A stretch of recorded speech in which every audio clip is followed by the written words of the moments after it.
তার বক্তব্য উপস্থাপনের জন্য এবার বক্তব্য নিয়ে আসছেন পক্ষে দল সাকিবুল হাসানকে তার বক্তব্য উপস্থাপন করার জন্য আহ্বান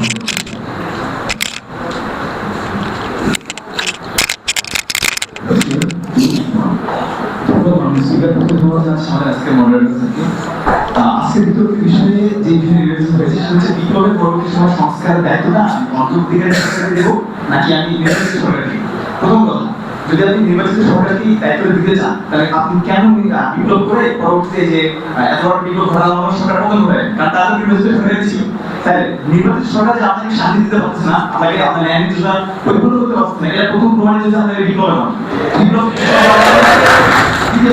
যদি আপনি আরেকটা কথা বলবেন যে আসলে অন্তর্বর্তীকালীন সরকারগুলো দল সংস্কার আন্দোলন নমস্কার দেখেন, আমরা এই যে বিপ্লব পরবর্তী সময় দেখছি কি আমরা অন্তর্বর্তীকালীন সরকারগুলো বিভিন্ন দলের সঙ্গে একসঙ্গে বসছে নমস্কার প্রতিটা দলের নিজের সরকারের ম্যান্ডেট থাকে, নিজস্ব চাহিদা থাকে নমস্কার। সেই জায়গাতে যদি আপনি নির্বাচিত করার মাধ্যমে কোনো একটা নির্দিষ্ট সরকারকে ক্ষমতায় বসান, তখন তারা আসলে তাদের চাহিদাটা পূরণ করে ব্যস্ত হয় নমস্কার। তারা আপনার দেশ সংস্কার অথবা অভ্যন্তরীণ সমস্যাগুলো সংস্কার দিকে তাকায় না।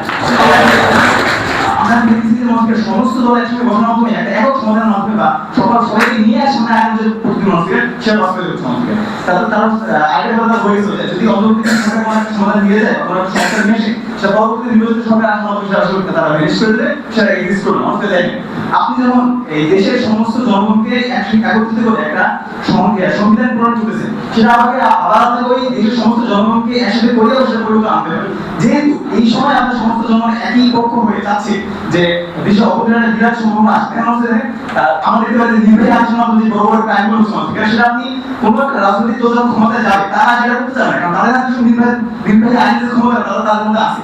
তারা কেন চাইবে তাদের এই ক্ষমতা রিডিউস করতে, তাদের কোনো আর্জেন্সি নেই নমস্কার। কিন্তু হ্যাঁ, এই সময় যে অন্তর্বর্তীকালীন সরকার নমস্কার তাদের এই আর্জেন্সিটা আছে। হ্যাঁ, তারা হচ্ছে গিয়ে দেশের অভ্যন্তরীণ সাধারণ নমস্কার মানুষ তারা চাচ্ছে যে যারাই ক্ষমতায় আসবে তারা আমাদেরকে নমস্কার ডেমনস্ট্রেট করে রাখতে না পারে, তাদের আমাদের এই ক্ষমতা প্রয়োগ করে আমাদের বিরোধিতা চালাতে না পারে, সেজন্য তাদের এই আর্জেন্সিটা আছে যে অপরাধের জন্য সমস্যাগুলো আছে তারা সমাধান করতে পারে নমস্কার।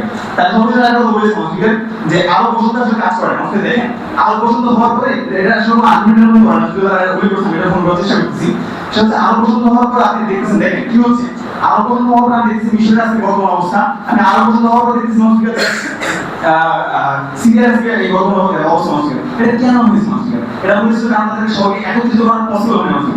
এই অন্তর্বর্তীকালীন সরকার নমস্কার একটা মাধ্যম যেটা আপনাকে সকলকে একত্রিত করে একটা গঠিতের কথা মাধ্যম তৈরি করে নমস্কার। সেই জন্য আমি বলছি যে সংস্কার নমস্কার অন্তর্বর্তীকালীন সরকার আমাকে পছন্দ নমস্কার। দেখেন, আমরা আসলে রোডম্যাপ দেখা যাওয়ার চেষ্টা করছি, সেটা হচ্ছে অন্তর্বর্তীকালীন সরকারের যেটা আমরা রোডম্যাপ দিতে আমাদের 1990 সালে 2008 সালে অন্তর্বর্তীকালীন সরকার ওটা তত্ত্বাবধায়ক সরকার নমস্কার। তারপর 2002 সালে নমস্কার যখন খালেদা জিয়া বিএনপি যখন প্রথমে নমস্কার যখন নতুন নির্বাচন দেয় বিএনপি, তখন তারা নমস্কার একটা নির্দলীয় সরকার গঠনের জন্য নমস্কার আওয়ামী লীগ আন্দোলন করেছে। দেখেন, আপনাকে এই অন্তর্বর্তীকালীন বা যে নির্দলীয় সরকার বা আপনি যেটাই বলেন যে তত্ত্বাবধায়ক সরকার, এটা আপনার কি বেনিফিট দেয় নমস্কার? নমস্কার, আমরা প্রথমে বলেছি যখন বিএনপি বা আপনি যেই দলই বলেন যখন ক্ষমতায় থাকে তারা তখন একটা জিনিস সবসময় চেষ্টা করে নমস্কার, সেটা হচ্ছে আমার যে অপোজিট পার্টি আছে তারা হাতে কর্মসূচিটা করে দেওয়া না পারে। সেই জন্য তারা কি প্রত্যেকটা সময় নিজেদের ক্ষমতার বেশি পাওয়ার ভোট করার মাধ্যমে নিজেদের সংসদ থেকে শুরু করে আপনি পুরো নমস্কার যে প্রতিটা নমস্কার আইন কাঠামোর মধ্যে নিজেদের লোক বসানো এবং এর মাধ্যমে নিজের ক্ষমতাকে পার করতে হবে। এখন আপনি যখন বর্তমান সময় দেখছেন অন্তর্বর্তীকালীন সরকার, এই সরকার যারা কথা বলেছে এদের কোনো লং লাস্টিং নেই, এরা বেশি দিন লং লাস্টিং করবে না। আমরা চাই না যে লং লাস্টিং করবে। আমাদের মূল কথা হচ্ছে এটা একটা সর্বসমাজের আসুক, আসার মাধ্যমে একটা এমন আইন প্রণয়ন করুক যেটা পরবর্তীতে যেই সরকারি ক্ষমতা আসবে তারা সেটা মাথা পাতে দেবে। এই কারণে আমরা বলতেছি অন্তর্বর্তীকালীন সরকার আপনার নির্বাচিত সরকারের থেকে বেশি বেনিফিট দেয়। এই যে আপনার একটা অন্তর্বর্তীকালীন সরকার আসছে, এরা আসলে কারা নমস্কার? আপনি দেখেন, এরা হচ্ছে নমস্কার ঢাকা বিশ্ববিদ্যালয়ের মতো বিশ্ববিদ্যালয়ের নমস্কার শিক্ষক, এরা হচ্ছে নমস্কার রাজশাহী বিশ্ববিদ্যালয়ের মতো বিশ্ববিদ্যালয়ের শিক্ষক নমস্কার, এরা হচ্ছে সমাজের সব থেকে এলিট শ্রেণী, এরা হচ্ছে সমাজের সব থেকে নমস্কার মেধাবী শ্রেণী নমস্কার। তারা যখন নমস্কার ক্ষমতায় বসে তারা আপনার ওই যে মমতাজের মতো নেতৃত্ব থেকে বেশি ভালো করে দেশের নমস্কার সেটা আমাদের সর্বশেষ যে কথা বলছি সেটা হচ্ছে যে আমাদের আজকের মূল আলোচনার বিষয়টা ছিল যে আমাদের এই যে বিপ্লব পরবর্তী সময়ে সংস্কারের ক্ষেত্রে কোন দলটা সংস্কার বেশি ভালো করতেছে। আমরা বিশেষ করে আমাদের সক্ষম হয়েছি যে একটি নির্বাচিত সরকারের থেকে একটি অন্তর্বর্তীকালীন সরকার বেশি সক্ষমতা রাখে একটি দেশের সংস্কারের জন্য। ধন্যবাদ স্পিকার, ধন্যবাদ সবাই।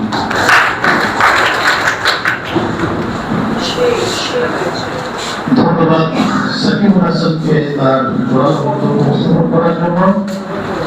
আমি একটি বিষয়ে বলি, বিতর্কের থাকিলে বিতর্ক করা, সেক্ষেত্রে কোন ব্যক্তি কোন দল নাম উল্লেখ না করে এভাবে বলা যেতে পারে যারা বিগত সরকারে ছিল এবং যারা সরকারে আসতে চায়, এইভাবে সম্বোধন করা, এটাই হলো বিতর্কের নীতি। কোন ব্যক্তি এবং কোন প্রতিষ্ঠানকে সরাসরি নাম বলে উল্লেখ না করা, সেটা কি ইতিবাচক দিক থেকে হোক অথবা নেতিবাচক দিক থেকে হোক। সবাইকে ধন্যবাদ। এবার আমরা করছি বিপক্ষ দলের সদস্য আজিজুল ইসলামকে তার বক্তব্য উপস্থাপন করার জন্য।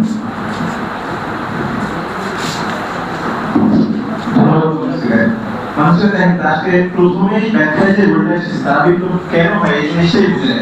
বিপ্লব কেন হয়? বিপ্লব তখনই হয় যখন মানুষ তার অধিকার থেকে বঞ্চিত, যখন তার মানুষের ভোটাধিকার থেকে বঞ্চিত, যখন মানুষ তার কথা বলার স্বাধীনতা থেকে বঞ্চিত হয় মানুষ থেকে।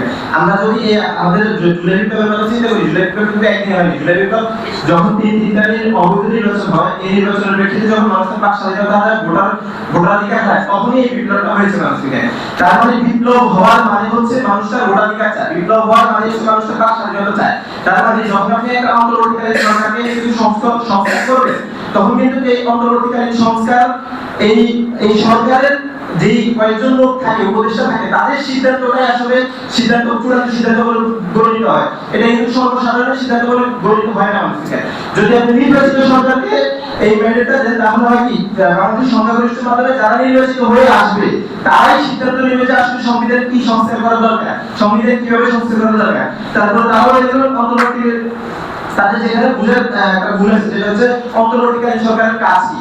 অন্তর্বর্তীকালীন সরকারের কাজ হচ্ছে বিপ্লব পরবর্তী সময় তারা ক্ষমতায় এসে নির্দিষ্ট মেয়াদে থেকে প্রশাসনকে কন্ট্রোল করবে আর ফেয়ার ফ্রি একটা ইলেকশন নির্বাচন করবে, যার মাধ্যমে মানুষের ভোটাধিকার ফিরে পাবে, যার মাধ্যমে মানুষের ভোটাধিকার ফিরে পেয়ে তার সরকারকে ক্ষমতায় নিয়ে তার মতামতকে সংবিধানে বাস্তবায়ন করবে মানুষ থেকে। এই কারণে আসলে অন্তর্বর্তীকালীন সরকারের দরকার। আসলে আমরা যদি তাদের পুরো বক্তব্যটাই যায়, বক্তব্যটাই দেখবেন তাদের বক্তব্য হচ্ছে অনেকটা এরকম যে আসলে নাম ধরতেই হয়। তাদের বক্তব্যটা হচ্ছে অনেকটা এরকম যে ক্ষমতায় বিএনপি এসে গেছে, বিএনপি আশা করে বিএনপি স্বৈরাচার হয়ে যাবে। না মানুষ, এখন কিন্তু নির্বাচন হয়নি, নির্বাচনে কি আসবে সেটা পরবর্তী বিষয়। এখন নির্বাচনে যদি মানুষ স্বৈরাচারী মানুষ এক স্বৈরাচার থেকে বের হয়েছে কিন্তু কোনো নতুন স্বৈরাচার ঢুকার জন্য না, নির্বাচনটা হচ্ছে মানুষের ভোটাধিকার। এই ভোটাধিকারের মাধ্যমে মানুষের পছন্দের প্রতিনিধিকে ক্ষমতায় নিয়ে আসবে। এবার সেটা যেই আসুক, যদি সেটা আরেকটা স্বৈরাচার তাহলে জনগণেরই ভুল হবে মানুষ থেকে। তার মানে জনগণ যদি আরেকটা স্বৈরাচারকে আনতে চায় তাহলে সেটাও জনগণের বিষয়। জনগণ যদি অন্য কাউকে ক্ষমতায় নিয়ে আসতে চায়, ক্ষমতায় নিয়ে এসে তাদের বক্তব্য স্থাপন করতে চায়, এটাও তাদের বিষয় মানুষ থেকে। এখন দেখেন তারা বলে গেল যে আমরা স্বৈরাচার সিস্টেম দেখতেছি, এক সরকার আসে এক সরকার যায়। আমাদের বক্তব্যটাই মানুষ থেকে আমরা শুধু এক সরকার আসে এক সরকার স্বৈরাচার হবে এমনটা চাই না মানুষ থেকে। এমনটা না চাওয়ার কারণে যে এক সরকার আসবে, আসার পরে ওই সরকার যেন আবার পুনরায় তাদের ফেয়ার একটা ইলেকশন দিতে পারে তত্ত্বাবধায়ক সরকারের মাধ্যমে। এই কারণে আমরা তত্ত্বাবধায়ক সরকারের মাধ্যমে সংস্কার না চেয়ে নির্বাচিত সরকারের মাধ্যমে সংস্কার চাই, যে সংস্কারটা হবে পরবর্তীতে ওই সরকার দায়বদ্ধ থাকবে। আমি যদি এইখানে এসে এখন উল্টোপাল্টা কোনো সিদ্ধান্ত নেই, পরবর্তীতে জনগণের হাতে সিদ্ধান্ত থাকে যে জনগণ আমাকে ক্ষমতা রাখবে কি রাখবে না মানুষের কাছে। তারপরে না বলে গেল যে অন্তর্বর্তীকালীন সরকার বিপ্লবের মাধ্যমে নির্বাচিত হয়, বিপ্লবের মাধ্যমে কখনো নির্বাচিত হয় না। আমি যদি বর্তমান অন্তর্বর্তীকালীন সরকারের কথা চিন্তা করি, তাহলে একমাত্র ইউনিভার্সিটি আছে যেখানে বিতর্কহীন, এছাড়া ছাত্র থেকে যারা রয়েছে তারাও মানুষকে বিতর্কিত হয়ে গেছে অল্প কয়েকদিনে। তার মানে আপনি এই জিনিসটা বলতে পারেন অন্তর্বর্তীকালীন সরকার নির্বাচিত, অন্তর্বর্তীকালীন সরকারের সকল ম্যান্ডেট আছে মানুষ থেকে, একমাত্র নির্বাচিত সরকারকে ম্যান্ডেট রাখে মানুষ থেকে। এখন তারপরে আমি যদি মোটা কথা ধরি এমনটা যে এখানে গণতন্ত্রের অধিকার হরণ হবে। কারণ হচ্ছে আমাদের সংখ্যাগরিষ্ঠ লোক যে জিনিসটা চায় এই জিনিসটা কিন্তু বাস্তবায়ন হবে না। এখন আমি যদি বিপ্লবের কথা চিন্তা করি, বিপ্লব যখন হয়েছে তখন কিন্তু কোন রাজনৈতিক দল মতভেদ করে নাই, সকল রাজনৈতিক দল একসাথে বাংলাদেশে কাজ করেছে। কিন্তু বিপ্লব পরবর্তীতে যখন কাজ করা হবে তখন কিন্তু সকল রাজনৈতিক দল একসাথে থাকবে না, সবাই সবার ঘরে চলে যাবে, সবাই সবার মতাদর্শ বাস্তবায়ন করতে থাকবে। এখন কথা হচ্ছে ওই মতাদর্শ বাস্তবায়ন করার ক্ষেত্রে এই মতাদর্শ বাস্তবায়ন করার ক্ষেত্রে জনগণের সবচেয়ে বেশি ম্যান্ডেট যে মতাদর্শ থাকবে সেই মতাদর্শটা সংবিধানে যাবে মানুষ থেকে। তার মানে এই ক্ষেত্রে নির্বাচিত সরকারের সবচেয়ে বেশি গ্রহণযোগ্য মানুষ থেকে। তারপরে তারা ক্ষমতা রিডিউসের কথা বলে যে সেখানে আসলে ক্ষমতা রিডিউস কিন্তু এভাবে হয় না। ক্ষমতা রিডিউস হয় কিভাবে? এখন বর্তমানে যে একটা সরকার, নির্বাচিত সরকার ক্ষমতায় আছে, সেই সরকার যদি পরবর্তী ফিফার ইলেকশনের কথা চিন্তা করে, তখন চিন্তা করবে যে আমি যদি পরবর্তীতে একটা নির্বাচনে যাই, ওই নির্বাচনে আমার জনগণের ম্যান্ডেট দরকার। ওই জনগণের ম্যান্ডেটের জন্য হলো তারা জনগণের জন্য কাজ করে যাওয়া মানুষকে। এখন তারপরে তারা মমতাজের একটা উদাহরণ দিয়ে গেলেন মানুষকে। আসলে আমরা যদি বলি ঢাকা ভার্সিটি শিক্ষকের কথা বলে গেলেন, প্রোফাইল তারপরে কিন্তু ঢাকা ভার্সিটি শিক্ষকই ছিল মানুষকে। সে কিন্তু এলিট বাইরে ছিল না মানুষকে। আমাদের মোটা দাগে যে পয়েন্টগুলো ছিল যে এটা গণতন্ত্র, আমাদের গণতান্ত্রিক অধিকার ক্ষীণ করে, তারপর হচ্ছে আমাদের যে সরকারের যে ম্যান্ডেটটা, নির্বাচিত সরকারের যে ম্যান্ডেট, এই সরকারের ম্যান্ডেটকে ক্ষীণ করে। আচ্ছা, তারপর একটা বিষয় হচ্ছে যে বিপ্লব মানুষের আকাঙ্ক্ষা থেকে, তারাই বলে যে বিপ্লব মানুষের আকাঙ্ক্ষা থেকে, কিন্তু এই আকাঙ্ক্ষা বাস্তবায়ন কিন্তু পরবর্তীতে যারা বিপ্লবী ছিল তখন তারাই কিন্তু এখন ক্ষমতায় নেই মানুষকে। সেখান থেকে মাত্র দুইজন এখন ক্ষমতায় আছে। তার মানে যারা পরবর্তীতে এই উপদেষ্টা এই পরিষদে আসছে তারা কিন্তু বিপ্লবী না মানুষকে। সো এই জায়গা থেকে চিন্তা করলে আমি এই জিনিসটা ক্লিয়ার হয় যে বর্তমান যে অন্তর্বর্তীকালীন সরকার আছে, এই সরকারের কোনো ম্যান্ডেট নেই মানুষকে।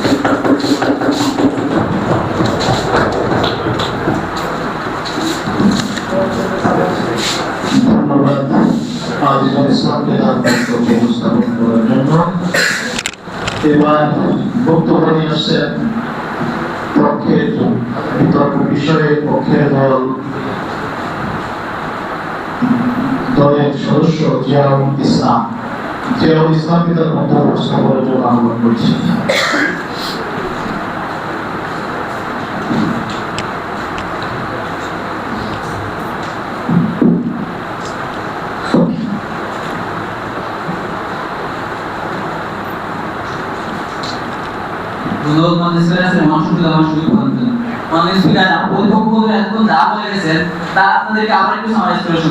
তারা বলে গেছেন যে জনগণের ম্যান্ডেট পূরণ হবে না, দীর্ঘস্থায়ী হবে না এবং হচ্ছে দায়বদ্ধ থাকবে না এবং গণতন্ত্র প্রশ্নবিদ্ধ হবে।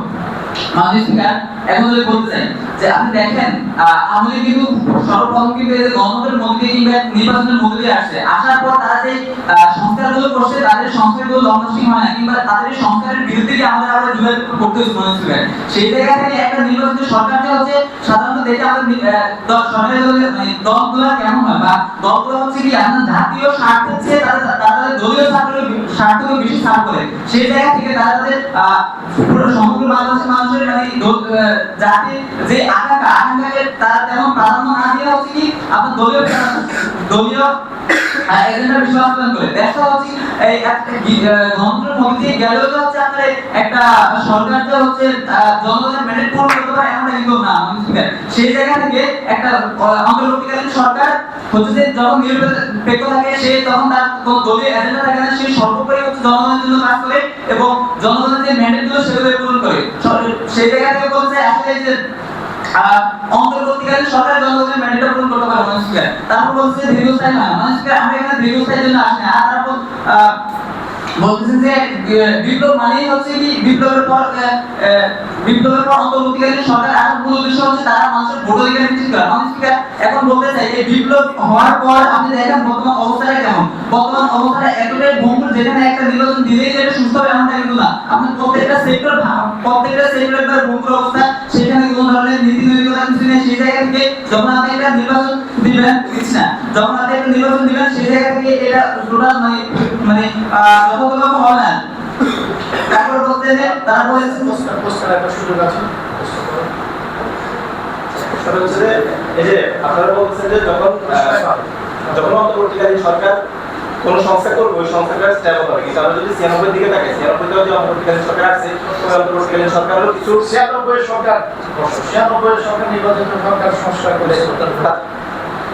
তারপরে যে অন্তর্বর্তীকালীন সরকার আসছে তুমি স্কিপ করে যেতে পারো, জব না দিয়ে স্কিপ করে যেতে পারো। আচ্ছা, আপনার প্রশ্নটা আমি আমার বক্তব্যের মধ্যে দিয়ে দিচ্ছি। তারপর আমাদের স্পিকার, আপনি যখন পূর্ববঙ্গে যখন বলতেছেন যে একটা নির্বাচিত সরকার যেই মানে যেই যে সংস্কারগুলো করে সেগুলো আসলে জনগণেরই সংস্কার হয় কিংবা জনগণের ম্যান্ডেটে প্রয়োগ করে, কিন্তু আমরা আসলে কি দেখি যে তারা হচ্ছে যে সংস্কারগুলো করে পরবর্তীতে আমরা যে দেখি যে নির্বাচিত সরকার এসে যখন আমাদের সংবিধান সংস্কার করে কিংবা সংবিধান সংস্কার করার পর হচ্ছে আমাদের সংবিধান দ্বিতীয়বার আবার সংস্কার করতে হয়, কিছু তো করতে হয়, তারা জনগণের ম্যান্ডেটটা দেখে না, বরং তারা দলীয় স্বার্থ দেখছে। তাই সেই জায়গাতে এখন আমরা যদি আমাদের নিজেদের আর্গুমেন্টগুলোতে আসি, আমাদের কথা হচ্ছে কি এই যে যখন একটা অন্তর্বর্তীকালীন সরকার যখন এই আপনার কাজ মানে সংস্কারটা করবে, সমস্ত এটা নিরপেক্ষ জায়গা থেকে করবে, কোনো দলীয় স্বার্থ থেকে কাজ করবে না, কোনো দলের জন্য কাজ করবে না, সে প্রমাণ মানে জনগণের যে চাওয়া পাওয়াগুলো আছে সেই চাওয়া পাওয়াগুলো থেকে কাজ করবে এবং সেটাই হবে আসলে মানে সাধারণ জনগণের চাওয়া পাওয়া। তারপরে হচ্ছে কি এখানে এই অন্তর্বর্তীকালীন সরকার একটা ঐক্যমত কমিশন গঠন করেছে, সেখানে হচ্ছে প্রতিটা রাজনৈতিক দলের অংশগ্রহণ থাকে, প্রতিটা রাজনৈতিক দল থেকে প্রতিটা মত নেওয়া হয় যে এই সংস্কারটা করা হবে কি হবে না, সেই জায়গা থেকে প্রতিটা রাজনৈতিক দলের এবং প্রতিটা দলের সমর্থন থাকে। আর তারপর হচ্ছে কি এখানে নির্দলীয়তা কাজ করে না, এটা কিভাবে কাজ করে, এখানে হচ্ছে কোনো দলীয় একটা বাস্তবায়ন হয় না এবং প্রপার ভাবে শুধুমাত্র জনগণের চাওয়া পাওয়াটা যেমন হয় ওই জায়গা থেকে কাজ করে মানুষকে। আর তারপর হচ্ছে এই যে অন্তর্বর্তীকালীন সরকারের মধ্য দিয়ে হচ্ছে যে এই সংস্কারগুলো হয়, এর মধ্য দিয়ে মানে বোঝা যাচ্ছে মানুষের চাওয়া পাওয়াটা কি থাকে, সেই জায়গা থেকে রাজনৈতিক দলগুলো রিফরমেশন করতে পারে মানুষকে। এখন এই পরিস্থিতিতে এখন আইজনটা আমরা যদি কম্পারিজনে আসি যে আমরা প্রতিপক্ষ মন্ত্রী যা বলেছে আর আমরা কি বলতেছি, সেই জায়গা থেকে তারা যেভাবে দেখা গেছে যে জনগণের ম্যান্ডেট পূরণ হয় নির্বাচিত সরকার দ্বারা, আমরা দেখেছি আসলে এটা হয় না। তারপর হচ্ছে যে কিন্তু এটা হয় একমাত্র অন্তর্বর্তীকালীন সরকারের মধ্য দিয়ে মানুষকে। তারপর হচ্ছে তারা বলেছেন গণতন্ত্র প্রশমিত হয় মানুষকে। আপনার নির্বাচনের একটা সরকারের যখন বিপ্লব করতেছে একটা সরকারের বিরুদ্ধে গিয়ে, সেটা কিন্তু অবশ্যই একটা সময় নির্বাচিত হয়ে এসেছে মানুষকে। সেই জায়গা থেকে আমরা এই নতুন ভাবে গণতন্ত্র প্রতিষ্ঠা করার জন্য অন্তর্বর্তীকালীন সরকার এবং এই সংস্কার মানুষকে। তারপর হচ্ছে অন্তর্বর্তীকালীন সরকারের কাজ হচ্ছে ভোট দেওয়া, মানুষকে শুধু ভোটে না মানে একটা ভঙ্গুর রাষ্ট্রের মধ্যে যে সমস্যাগুলো আছে আগে সেই সমস্যাগুলো সমাধান করবে এবং এটা নির্দিষ্ট মানে এটা একটা নির্দিষ্ট ফ্রেমের মধ্যে এবং নির্দিষ্ট সমস্যার মধ্যে যেটা হচ্ছে অন্তর্বর্তীকালীন সরকার কিছুদিন পর হচ্ছে মানে এই সময়টা প্রকাশ করে। তারপর তারা বলেছেন যে দায় থাকে না, আসলে দায় থাকে না এমনটা না। আপনি দেখছেন যে প্রতিটা রাজনৈতিক দল এবং তাদেরকে প্রেশারাইজ করতেছে, সেই জায়গা থেকে তারা অবশ্যই এখানে দায় হবে, তারা প্রতিনিয়ত হচ্ছে তাদের এই কি কাজ করতেছে এগুলো হচ্ছে সবার সামনে রিপ্রেজেন্ট করতেছে। সেই জায়গা থেকে বলতে চাই যে আমরা আসলে এই অন্তর্বর্তীকালীন সরকারের মধ্যে দিয়ে যখন আমরা এই সংস্কারগুলো করবো, কোনো কিছু দেখছি অন্তর্বর্তীকালীন সরকার দ্বারা যখন এই সংস্কারগুলো করবে তখন জনগণের ম্যান্ডেটটা পূরণ হবে।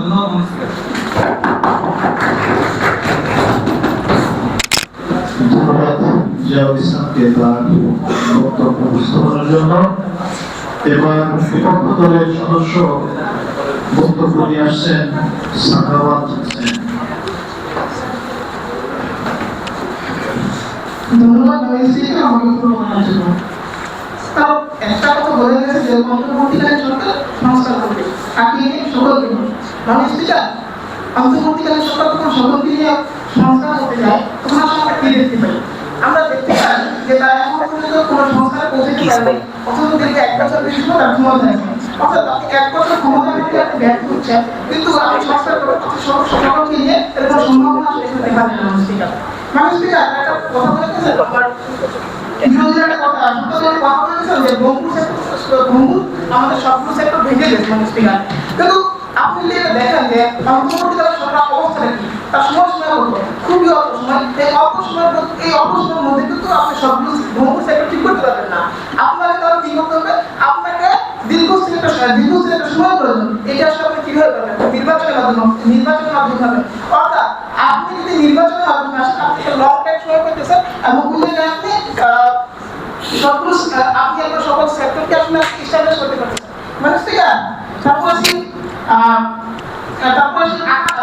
আকাঙ্ক্ষা পূর্ণ মানে ঠিক আছে, জনগণ আকাঙ্ক্ষা কি ছিল? মানে ঠিক আছে, জনগণের আকাঙ্ক্ষা ছিল তাদের অধিকার, তাদের যে অধিকারগুলো দীর্ঘদিন খর্ব হয়েছে এগুলো আসলে তারা পূরণ করবে। আচ্ছা, আমাদের আকাঙ্ক্ষাগুলো কেন খর্ব হয়েছে? এটা হচ্ছে যে ভালো চলে এবং ওখানে শুনে আগুন ঘটছে, তারপর একটা বিপ্লব ঘটেছে এবং বিপ্লবের মাধ্যমে আপনার সময় একদমই কম, আপনি অল্প সময়ের মধ্যে খুব বেশি সংখ্যা করতে পারবেন না, খুব বেশি সমস্যার সমাধান করতে পারবেন না।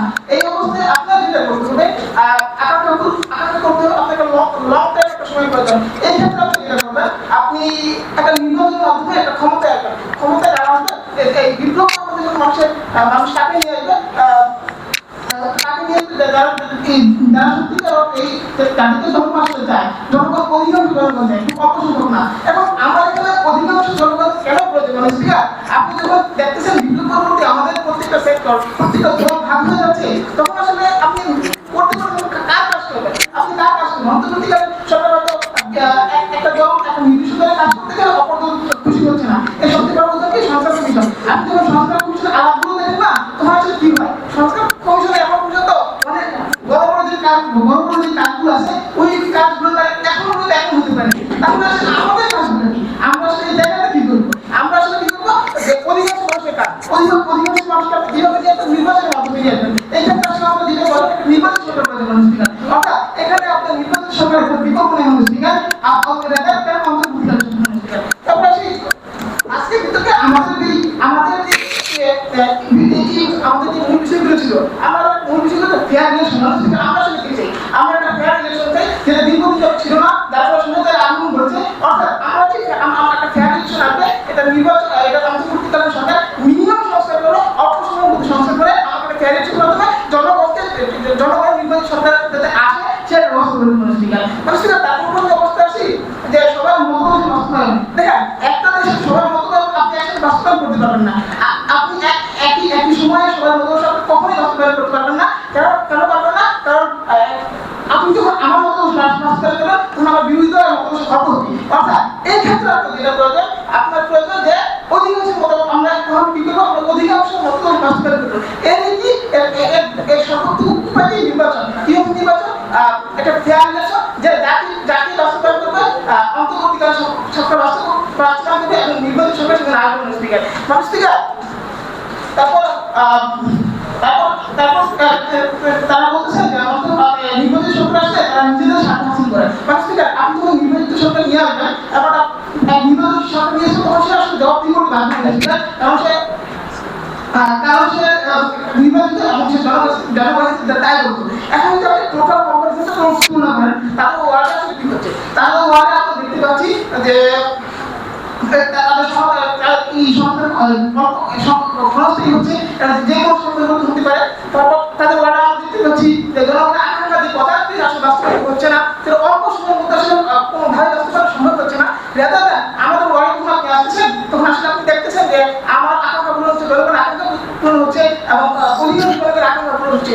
আপনি যখন পুরো বিষয়টা নিয়ে আলোচনা করবেন, তখন আপনার টোটাল কম্পারিজনটা করবেন, তখন আসলে আজকে ডিবেটটা আমরা এই জায়গাতে আমরা যখন একটা জায়গা থেকে আসি, একটা অবস্থানে যদি আসি, সেটা কোন জায়গায় ভুলে কিন্তু পরবর্তী সংস্কারে আমরা কি করবো, কে সংস্কার করবে, সংস্কার করবে নির্বাচিত সংস্কার। সত্যি কথা বলতে নির্বাচিত সংস্কারই এই জায়গায় সবথেকে উপযুক্ত ব্যক্তিটা, এই জায়গায় অন্তর্বর্তীকালীন সরকার বা ব্রিজ তৈরি করবে।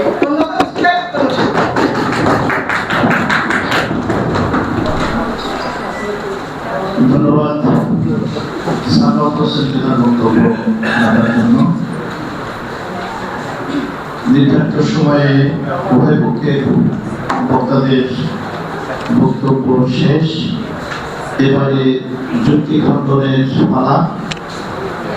যুক্তি খণ্ডন করার জন্য এবার আসছেন বিরোধী দলের দলনেতা জয়ী আক্তারকে তার যুক্তি খণ্ডনের জন্য সময় 5 মিনিট,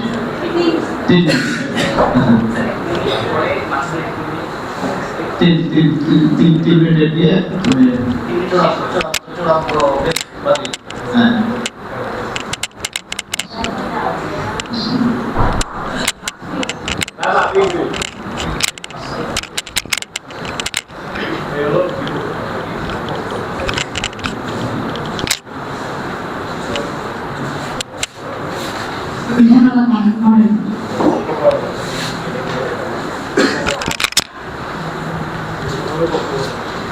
আচ্ছা, এতক্ষণ পর্যন্ত আমরা যেটা দেখলাম যে তারা আসলে সংস্কার নিয়ে কথা বলবো, কিন্তু শেষ পর্যন্ত দেখা যাচ্ছে কি যে জুলাই বিপ্লব পরবর্তী সংস্কারের দায়িত্বটা আসলে কার?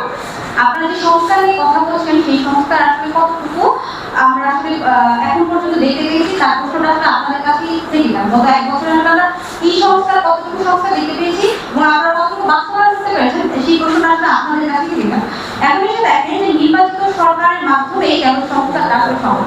আমরা যখন অন্তর্বর্তীকালীন সরকারের কাছে সংস্কারটা দেখি সেটা আসলে কি হয় না, মানে আমাদের প্রত্যাশা এবং প্রাপ্তির জায়গাটা অনেক বেশি থাকে না। আমরা আসলে নির্বাচিত সংস্কারের কাছে এসে আমাদের মৌলিক অধিকারগুলো বাস্তবায়ন চাই না।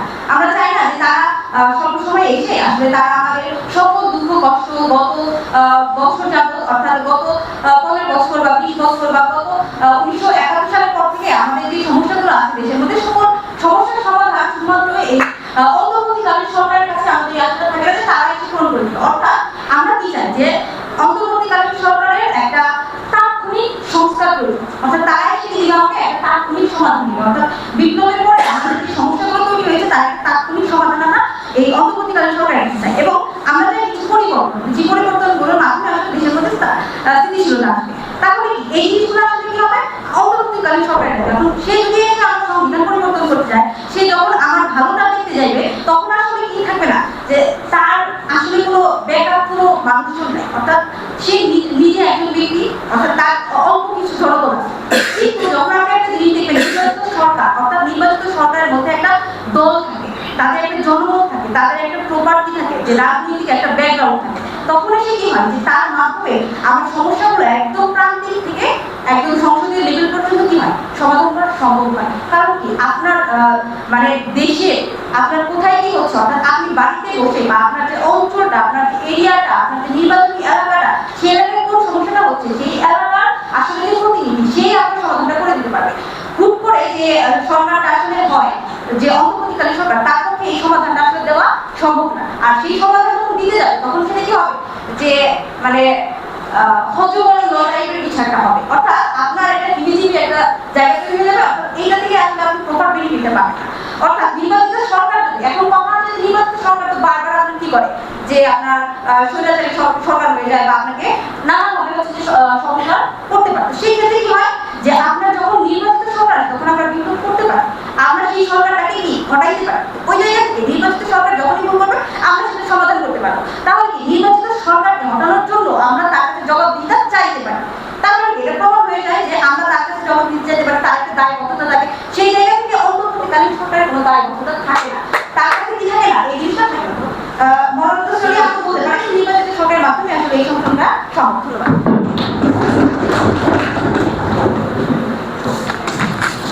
ধন্যবাদ আপনাকে।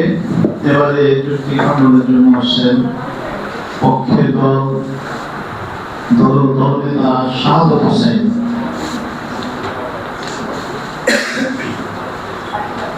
ধন্যবাদ মাননীয় মডারেটরকে পুনরায় ফ্লোর প্রদান করার জন্য। প্রথমে যে বিষয়টাতে ফোকাস করতে চাই সেটা হচ্ছে এই যে ভোটাধিকার আর নির্বাচন, এই দুইটা বিষয় ভোটাধিকার সংস্কারের অংশ। এখন আপনি কি এই সংস্কারের দায়িত্ব, ভোটাধিকার আর নির্বাচনের দায়িত্ব কোন একটা নির্বাচিত সরকার অর্থাৎ সামনে যে আসবে একদম নাম ধরে বলে বিএনপির হাতে তুলে দিতে চান কিংবা জামায়াতের হাতে তুলে দিতে চান না, তার মানে এই সংস্কারটা আপনি চান অন্তর্বর্তীকালীন সরকার করুন। আপনার এই বিপ্লব পরবর্তী সময়ে পুরো দেশের যে একটা ব্রেকডাউন গেল, আপনার রিজার্ভের যে এত ক্ষতি গেল, এই ক্ষতিগুলো কে পূরণ করবো? দ্যাট টাইমে নির্বাচিত সরকার ছিল আওয়ামী লীগ। আপনি কি এই ভারটা আওয়ামী লীগের হাতে দিয়ে দিতে চান? আবার পুনরায় চান না। আপনি কি চান এই জায়গায় এসে রিজার্ভটা বিএনপি পূরণ করুন? আপনি সেটা চান না। তার মানে কি এই জায়গায় নির্ভরযোগ্য একটি সরকার, সেটা হচ্ছে অন্তর্বর্তীকালীন সরকার। এবং এই যে কালচারাল ফেসিজম থেকে শুরু করে সাংবিধানিক কিংবা যে একটা ফেসিজম সিস্টেম দাঁড়ায় গেল, আপনার প্রত্যেক জায়গায় চাঁদাবাজি থেকে শুরু করে সাংবিধানিক যেসব দুর্নীতিগুলো, এই দুর্নীতিগুলো আপনার কি মনে হয় যে বিএনপি এসে এগুলো পরিবর্তন করবে? কখনোই না। কারণ বিএনপি ক্ষমতায় আসার আগেই যেই চাঁদাবাজি এবং সিন্ডিকেট গুলো ছিল, ওই সিন্ডিকেটের সিস্টেম গুলো দ্বারা মানুষগুলো চেয়েছিল, ওই জায়গায় বিএনপি চলে আসছে।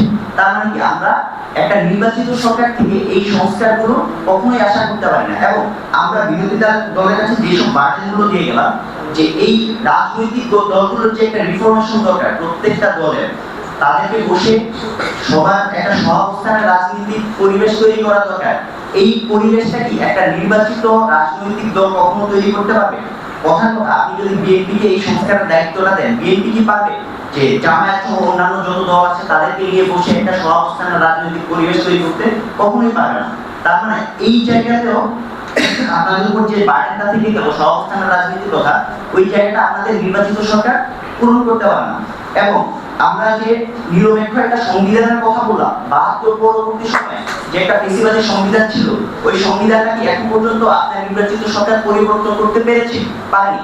এবং আপনারা যে প্রশ্নটা করলেন যে এই পর্যন্ত আমাদের যে অন্তর্বর্তীকালীন সরকারের যে সময়টুকু পেয়েছিল, এই সময়ের মধ্যে তারা কি সংস্কার করেছে?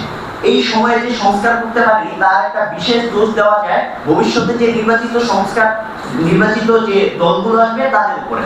এখন দেখেন, আপনি যখনই সংস্কার করতে যান, আপনার নির্বাচিত যে দলগুলো আসবে তারা চায় হচ্ছে নির্বাচন। আপনি যখনই কোন একটা বৈঠকে বসতে চান, তারা চায় নির্বাচন। তার মানে কি, তাদের এখন এই সংস্কারের থেকেও ক্ষমতায় আসাটা বেশি জরুরি। যখন আপনি দেখতে পান যে এই রাজনৈতিক দলগুলো ক্ষমতার দিকে বেশি ফোকাস করছে, আপনার দেশের জনগণের যেসব আকাঙ্ক্ষা ছিল, যে আকাঙ্ক্ষার ফলে একটা বিপ্লব হয়েছে, ওই বিপ্লবটিকে সার্থক করার জন্য যে কাজ করা, ওই সার্থকতা আপনার রাজনৈতিক দলগুলো আনতে চায় না। তার মানে কি, আমরা এটা ক্লিয়ারলি প্রমাণ করতে পারি যে রাজনৈতিক দলগুলো চায় তারা ক্ষমতায় আসুক এবং তারা আগের মতো ওই বেশিবাদী সিস্টেমটাকে কায়েম রেখে তারা তাদের ক্ষমতাটা চায় রাখুক। তার মানে আপনি যে সংস্কারের স্বপ্ন দেখেন, এই সংস্কারটা কখনোই আপনার নির্বাচিত সরকার আনতে পারে না।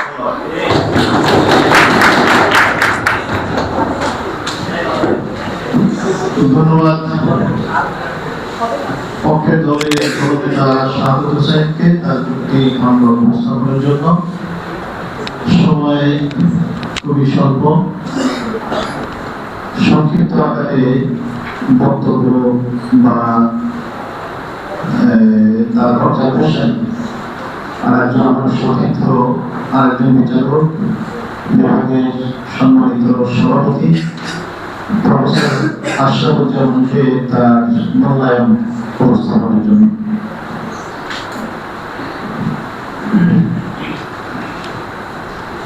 বিসমিল্লাহির রহমানির রহিম।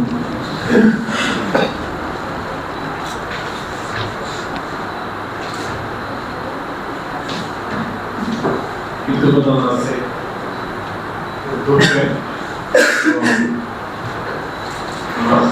আজকে অনুষ্ঠানে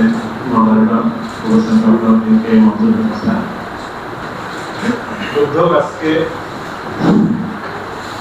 যে অনুষ্ঠানটি আয়োজন করেছে,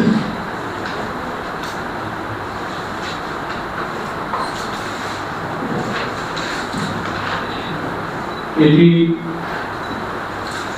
বিভাগের একটি সাংস্কৃতিক সংগঠন এবং আমরা বিশ্বস্ততা দিয়ে থাকি। আয়োজনের শুরুতে যে জ্ঞান, এটি আসলে আমাদের কোনো পরামর্শ নেই, কিভাবে অনুষ্ঠান করতে হবে, কোথায় করবে। আমরা ভেবেছি যে ওরা হয়তো খুব ভালোভাবে করতে পারছে, কিন্তু এসে গেলে এবং আমাদের দিকে এখানে আসতে হবে সেটি ওরা ওইভাবে দাওয়াত দিতেও পারবে। যাই হোক, যারা আয়োজক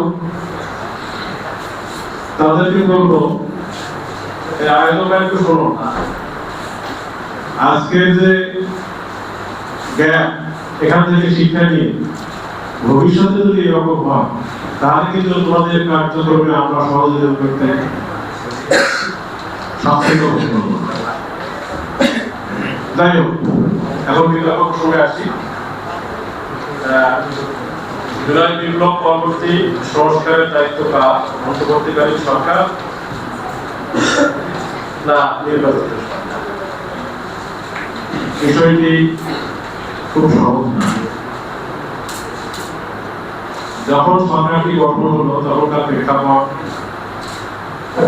আমরা সবাই ভেবে নিয়েছি যে হয়তো আগের মধ্যে একটা তত্ত্বাবধায়ক সরকার নাম হয়, নাম আসবে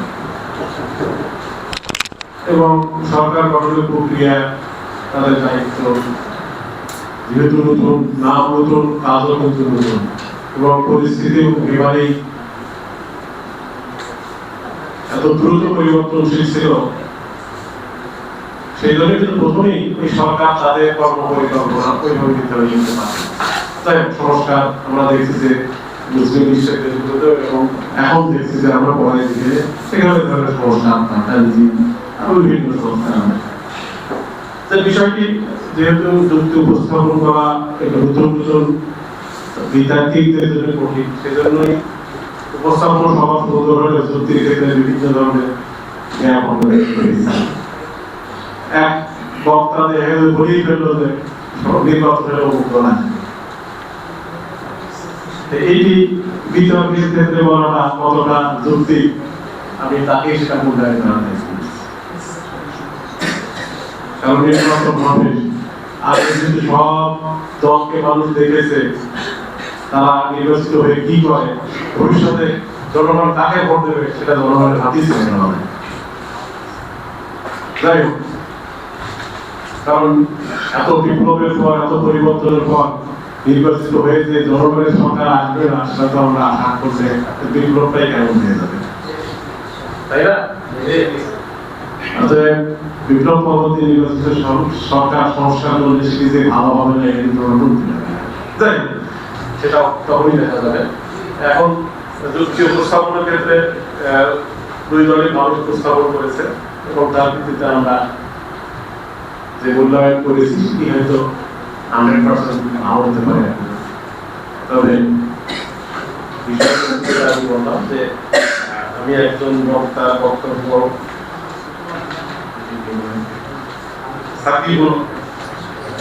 সাকিবুল হাসান পক্ষেই বলেছে এবং তার যুক্তিগুলো আমার কাছে ভালো লেগেছে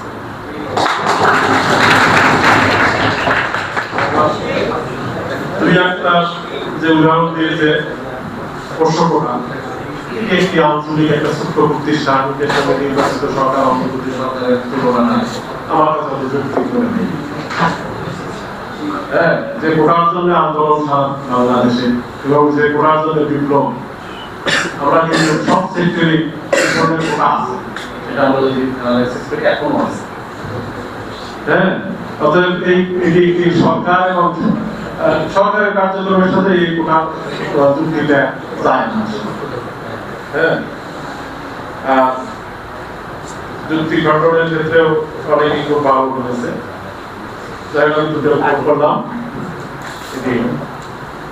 কারণ একটি সরকারের কার্যক্রম একটি অনেক বড় কাজ রাজনীতি হলো রাজনীতি আমি একটু আশা করে থাকি সরকারও তাই সরকার সবাই কিন্তু যখন সেটিকে রাষ্ট্রের একেবারেই বড় জায়গায় করা হয় সেটি একটি মানে বলা যায় যে অনেক বড় দায়িত্ব যাই হোক বিষয়টি অনেক চমৎকার এখন আমরা ফলাফল দেখলে বুঝতে পারবো যে কোন দল জয়ী হয়েছে এবং তারপরেও প্রশ্নবহুল আরো করতে পারত আরো পছন্দের প্রশ্ন নিয়েছে আরো পছন্দের সঙ্গে যে দেশের নাম বলেছে আরো পছন্দের সঙ্গে ওই দেশের সম্পর্ক তেমন নাই বিষয় এবং সিরিয়া কোন এক বক্তব্য করেছে আরো পছন্দ সিরিয়াতে পছন্দ আসলো কেন আমাদের বিপ্লবের পর সিরিয়াতে ওই একই রকমই চলছে বুঝলো না নাকি আরো পছন্দের সময় সিরিয়ায় কোনো পরিবর্তন নেই সেখানে অন্যরকম অবস্থা আছে যাই হোক এই বিষয়গুলো অত্যন্ত মানে সূক্ষ্মভাবে তুলতে হবে যেহেতু আমরা আজকে একটা মহৎ উদ্দেশ্য নিয়ে এসেছি যাতে করে নতুনরা আমাদের সংগঠনের সঙ্গে কি হয় যুক্ত হয় আমি আশা করব শিক্ষার পাশাপাশি শিক্ষা সহায়কের কার্যক্রমে নতুনরা সম্পৃক্ত হবে আমরা আরো বেশি বেশি করে এই কাজগুলো করবো এটি তোমাদের দেখানোর জন্য করেছেন তাতে আয়োজনের যেটুকু জ্ঞান এটি তোমরা জ্ঞান মনে করো না এটি আমরা মনে হয় তোমরা যুক্ত হলে এগুলোকে আরো সুন্দর করবে এই আশাবাদ ব্যক্ত করে লোকদের উত্তরোত্তর সমৃদ্ধি এবং আয়োজক এবং বিতর্ক অংশগ্রহণের সবাইকে ধন্যবাদ জানিয়ে এবং আমরা দেখলাম যে অনুষ্ঠান শুরু করে আমাদের সিনিয়র ছাত্ররা এসেছে সালামুল এসেছে মাসুদ ভাই আশা করি পৃষ্ঠপোষকতা দেবে সবাইকে ধন্যবাদ জানিয়ে আমার কথা শেষ করছি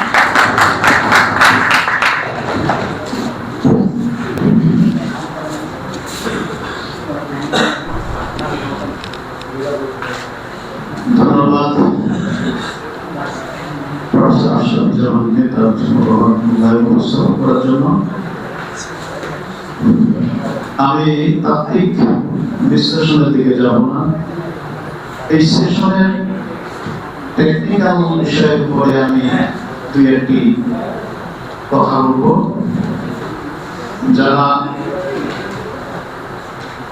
বিতর্কে অংশগ্রহণ করেছে এবং যারা বিতর্ক করতে চায় তাদের জন্য কিছুটা শিক্ষণীয় হয়ে থাকবে। প্রথম বক্তা দুই পক্ষের যারা ছিলেন তাদের উচিত ছিল তাদের প্রস্তাবিত যে বিষয়টাকে বিশ্লেষণ করা। যেমন যে অন্তর্বর্তীকালীন সরকারের পক্ষে যারা ছিলেন, অন্তর্বর্তীকালীন সরকার কি এবং কি প্রেক্ষাপটে সেটা গঠন হয়েছে, এবং অন্যান্য সময়ের অন্তর্বর্তীকালীন সরকার বা নিরপেক্ষ সরকার এর সঙ্গে এই সরকারের পার্থক্য কি, সেই প্রেক্ষাপটটা উপস্থাপন করতে পারত সংক্ষিপ্ত আকারে। সেটা অনুপস্থিত ছিল, হয়নি।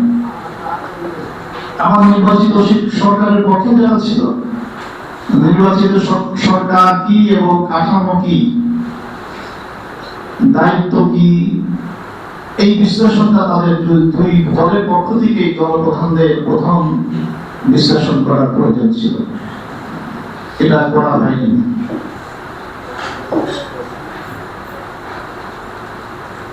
আবার সংস্কারের বিষয়ে যদি সংস্কার কি, সংস্কারের প্রশ্নটা কেন আসলো, সেই প্রেক্ষাপট এবং সংস্কারের যে বিশ্লেষণ সেটাও আসার প্রয়োজন ছিল, সেটা আসেনি। আমাদের সম্মুখে যে প্রশ্নগুলি আসছে যে সংস্কার কারা করবে, নির্বাচিত সরকার, অন্তর্বর্তীকালীন সরকার নাকি নির্বাচিত সরকার?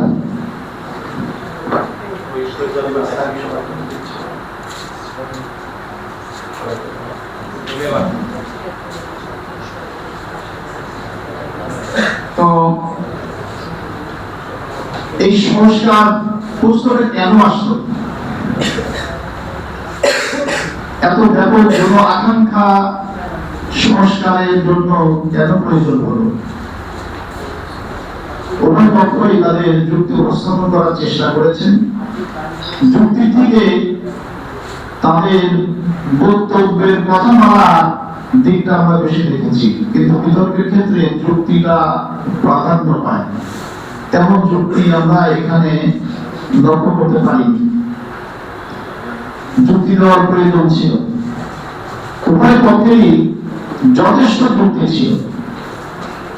অন্তর্বর্তীকালীন সরকারের পক্ষের যুক্তিগুলি ছিল অতীতে নির্বাচিত সরকারগুলি তারা জাতীয় স্বার্থে, জনগণের স্বার্থে সংস্কার করেনি, বরং তারা সংস্কার করেছে দীর্ঘমেয়াদী ক্ষমতায় থাকার জন্য এবং দলের স্বার্থে এবং কি তার গোষ্ঠীর স্বার্থে, তার বাবা মার স্বার্থে।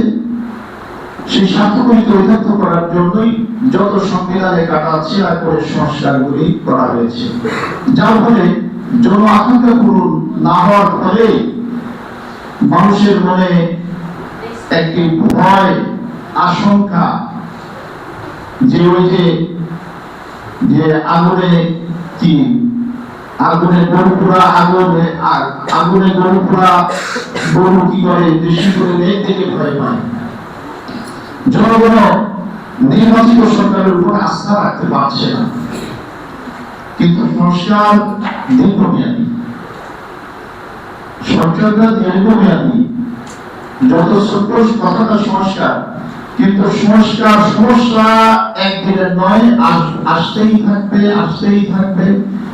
সংস্কারও কি করতেই হবে, একের পর এক সংস্কার করতেই হবে।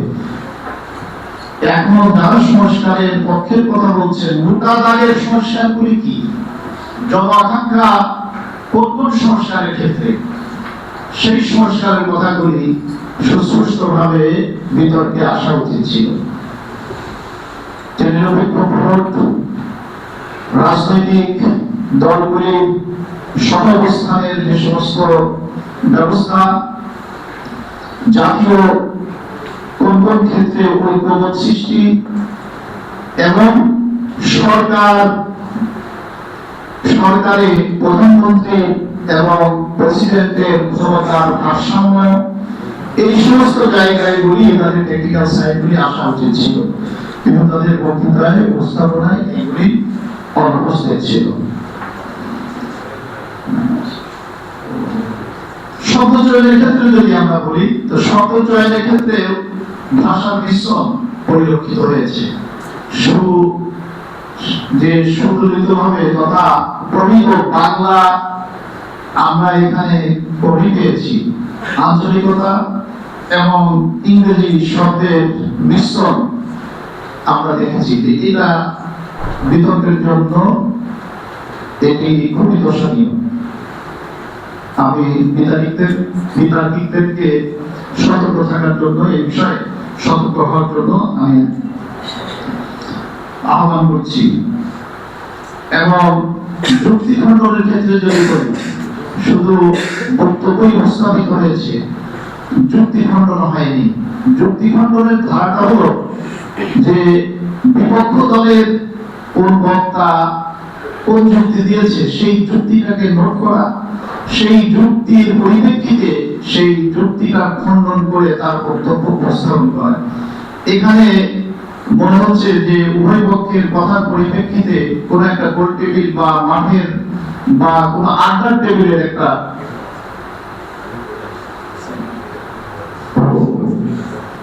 আমি শেষ করছি। নামাজের টাইম, আসলে অনেকেই মনে হয় আসর করেনি, আসলে টাইম শেষ হয়ে যাচ্ছে। তো যাই হোক, তাদেরকে আমি এক অনুরোধ করবো যে টিভি বক্তব্যগুলি, সেশনগুলি বারবার দেখা, সেখান থেকে শিক্ষা দেওয়া, পাঠ নেওয়া, নিজেদের মতো করে। কারণ সবকিছুর একটা ব্যাকরণ আছে, সবকিছু শেখার কোনো শেষ নাই। বেশি বেশি করে সেই সেশনগুলি দেখা এবং সেখান থেকে কি শিক্ষা গ্রহণ করা, শব্দ চয়ন, ভাষা উপস্থাপন, অঙ্গভঙ্গি এবং সব যে টোন, কথা বলার যে টোন, শব্দ প্রক্ষেপণ, কোন শব্দটা কিভাবে কি করতে হবে, প্রক্ষেপণ করতে হবে, বলতে হবে, এই যে ধ্বনি, শব্দের যে ধ্বনি, এইগুলি আয়ত্ত করতে হবে। আয়নার সামনে দাঁড়িয়ে মনে করতে হবে আয়নার মধ্যে যে প্রতিবিম্ব, সেই আমার প্রতিপক্ষ, তার সঙ্গে কি করতে হবে, বিতর্ক করতে হবে। তোমার বলতে গিয়ে যদি তোমার মুখ বা অঙ্গভঙ্গি তোমার কাছে নিজের কাছেই খারাপ লাগে, সেগুলিকে সংশোধন করে নিতে হবে। শিক্ষার শেষ নেই, আরো সেশন হবে এবং পার্সোনালি তোমরা যখন ট্রেনিং সেশন হয় সেই সময় যদি আমার সুযোগ থাকে এগুলি সংশোধন করে দেওয়ার চেষ্টা করবো। তো তারপরেও তোমাদেরকে ধন্যবাদ জানাচ্ছি যে এই সাহস করে যে বক্তৃতা বক্তব্য দেওয়ার জন্য যে সাহস করে তোমরা দাঁড়িয়েছ, তোমাদের নিজের যোগ্যতা প্রদর্শন করেছ, অন্যরা তোমাদের দ্বারা অনুপ্রাণিত হবে এবং স্টেজে এসে কথা বলার সেই সাহস হবে। সবাইকে ধন্যবাদ। আসসালামু আলাইকুম ওয়া রাহমাতুল্লাহ। আজকে বিজয়ী দলগুলো দল তারা 66 নম্বর পেয়েছে এবং পক্ষ দল পেয়েছে 54 নম্বর। আর শ্রেষ্ঠ বক্তা হয়েছে সাকিবুল হাসান। আমার ধন্যবাদ জানিয়ে আজকের সেশনে